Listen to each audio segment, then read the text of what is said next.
Got spoilers and spoilers down.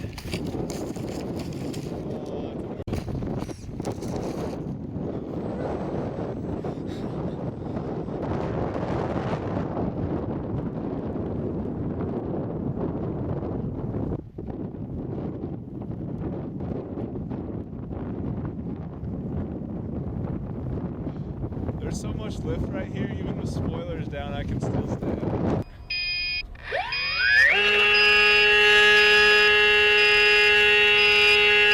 This is one of the more minimalistic narrated FPV setups I've ever done. It's just, I just have one camera recording on the plane.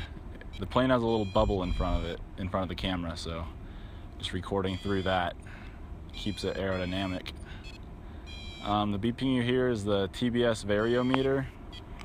It tells you when I'm climbing and when I'm descending. Right now I'm using power to try and get over to this mountain where the lift might be. Now, I don't know how this is going to go, because ideally this mountain needs a southwest wind, and then right now I think the wind's like northwest. So this might not work out so well, but we'll find out. I'm just recording audio with my iPhone, so nothing special. For video, I've got 2.4 gigahertz, 500 milliwatt transmitter, and just two little circularly polarized omnidirectional antennas. So nothing special in that regard either. Okay, I just lowered my throttle. Now we'll see if I start to sink or ascend. Sounds like I'm sinking. Not so much lift right here. Maybe I'll throttle back up and go over to this ridge line that I see across the way there. There could be some lift along that because it faces a little bit more north.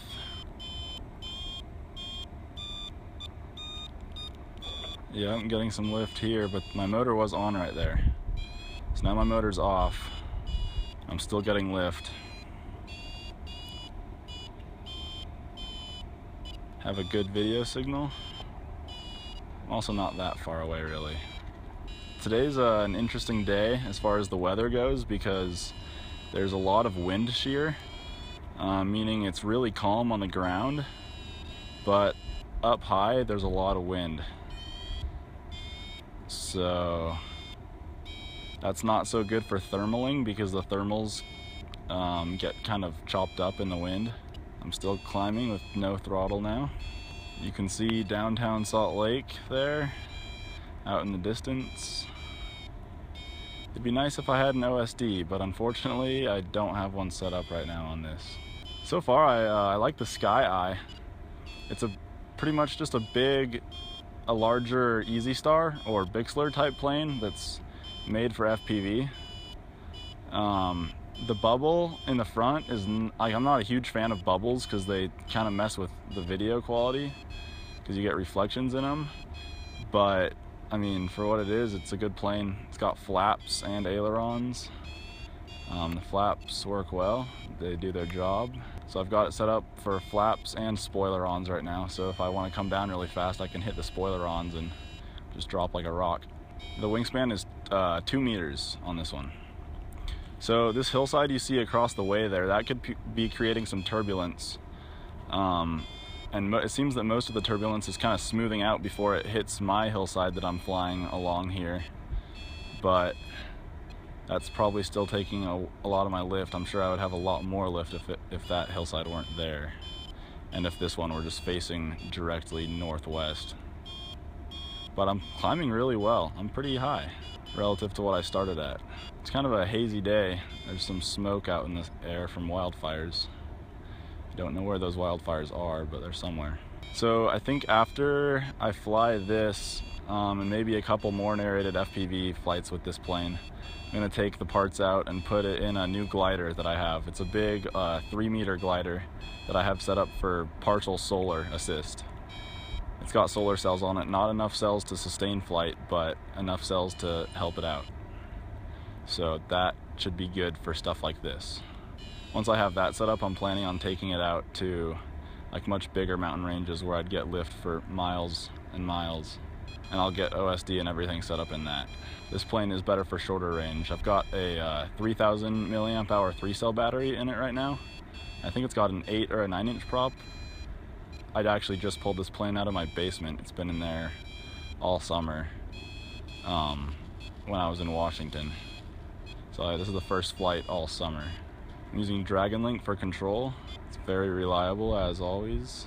So you'll see the mountain straight ahead. That I usually paraglide off that. It's called Mount Wire, and it's from below where I land, it's about 3,000 feet of vertical. So it's a good hike and fly site. Takes me about 45, probably like 55 minutes to hike to the top. And then if there isn't a very much lift, I usually get like an 8-minute sled ride all the way down. But if there's a lot of lift, I can stay up for like, I guess it however long, depends on how much lift there is, but I usually stay up for a good amount of time. It needs a southwest wind to get good lift, and that's kind of rare, or it's actually southwest in the mornings a lot, but it's just not very strong. It's not strong enough to give good lift for paragliding in the morning. It's just a gentle breeze from the southwest. So it's usually just a sled ride site. I know some people take off from Mount Wire and then thermal. It's like a thermal site, but not for me. Because I have a hybrid wing that's small and doesn't thermal well. It just goes down really fast. So it's kind of a little sporty wing for having fun with, and not so much cross country. So I'm not getting very much lift anymore, and I don't know if that's because, now I am, but I don't know if that's because I'm just too high, kind of above the lift band, or if I'm just in the wrong spot now. I would probably be paragliding this site right now if the wind were better. The winds are actually really good low down, down low, but up high they're pretty strong. The motor's been off this whole time, by the way.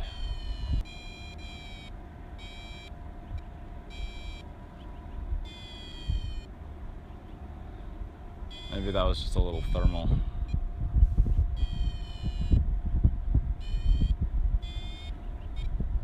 Oh wow, I'm getting pretty far back here. It should be time to come home and pay more attention to my line of sight. That mountain is almost obscuring it. So I think I've kind of flown everywhere that I can, basically, with the current wind direction. So now I'm gonna fly over this way and see if by any chance there's some lift over here, even though I'm kind of going out of the lift band from this northwest or north facing slope. So this ridge over here is one of the ones that I paraglide down. My motor's still off right now, but I think I'll start to get lift as I approach the hillside. Oh, yep, climbing like crazy.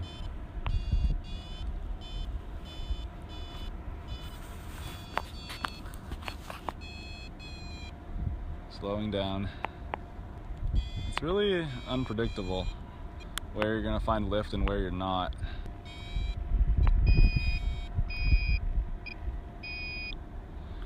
All right, I'm gonna turn on my motor so that I can hopefully get a bit higher up on this hillside, because I'm not really having a ton of luck with slope soaring up there.